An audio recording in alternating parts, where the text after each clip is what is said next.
munaasabada lagu soo bandhigayay qaliimo loo aadi jiray dalka dibadiisa isla markaana ay ku guuleysteen mas'uuliyiinta isbitaalka Kalkaal gaar ahaan qaliimada lagu sameeyo qeybaha lafaha ayaa Muqdisho lagu qabtay wariyaheena Xasan Kaahiye warbixintan inoo faahfaahiyo. munaasabadan oo lagu soo bandhigayay qaliino lagu sameeyay gudaha isbitaalka Kalkaal ee magaalada Muqdisho kuwa oo shacabka ku nool magaalada caasimadda ee Muqdisho iyo guud ahaan Soomaaliya ay u aadi jireen dalka dibadiisa ayaa waxa ka soo qayb galay munaasabadii ay ku soo bandhigayeen dhaqaatiir mas'uuliyiin ka socotay ee wasaaradda caafimaadka aqoon-yahano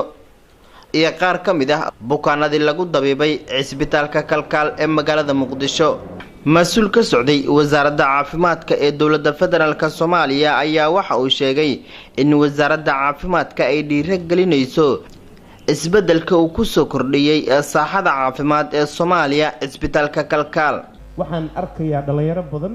oo diyaar u ah saan rajaynayo in maxaan raahday wax ka bartaan raggan walaalaheena noo yimid waana idinku taageerina wasaaradda hadaan nahay diyaar ayaan idin leenahay in la shaqeyno waxaan idin kala shaqeynayno waa hal mid kaliya waxaan idin kala shaqeynaynaa wixii ku jira interestiga muwaadinka Soomaaliyeed ha noqdo dhinac caafimaad ha noqdo dhinac dhaqaale. agaasimaha isbitaalka Kalkaal ee magaalada Muqdisho Cabdullaahi Cabdikariin Jawhar oo xiritaankii qaliinkan ka hadlay ayaa waxa uu tilmaamay in dhaqaatiir kala duwan ay ka howlgasho isbitaalka Kalkaal ee magaalada Muqdisho kuwa oo ka kala yimi dalal kala duwan oo ka tirsan caalamka isla markaana leh takhasusad kala duwan waxana uu sheegay in arrinkaasi ay baajisay in Soomaali badan caafimaad ay u aadaan dalka dibadiisa. qaliinada waxa loo aadi jiray dibadda alxamdulillah dadka Soomaaliyeed waxa u fududeeyeen inay wadankooda ku helaan dadkii asooreerkiisa iyo dhammaan dadkiisa la joogo haddana waxaan sameynay dilbaha iyo sinaha insha Allah bil kadib waxaan sameey doonaa qaliinada arthroscopiga sport surgery waxyaabahaas oo dhan marka dadka Soomaaliyeed ina wax badan u qabanaa ridayna insha Allah. qaar ka mid ah aqoon-yahanadii ka qayb galay munaasabadaasi ayaa waxay ku amaaneen maamulka isbitaalka Kalkaal kaalinta uu ka qaatay samata bixinta dadka Soomaaliyeed gaar ahaan dadkii bukaanada ahaa ee u aadi jiray baxnaanada caafimaad dalka dibadiisa. sidan ugu soo qayb galnay ay xafladda waa inuu soo qayb galay insha Allah dila yiraahdo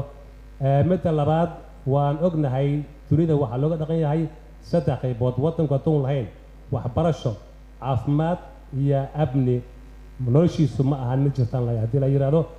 labada wasaaradood ee waxbarashada iyo caafimaadkana kuma saleysna qoqobeyn iyo qabiil iyo midna shaqo kuma laha umada ay loogu fadhiyo Kalkaal ardada ay loo tababaraan iyo activity-ga howlaha ay hayaan wiil aniga aan dhalay Ukraine wax ku soo bartay ayaga aan u keenay isbitaal kale ma geey oo dhakhtar waxa waaye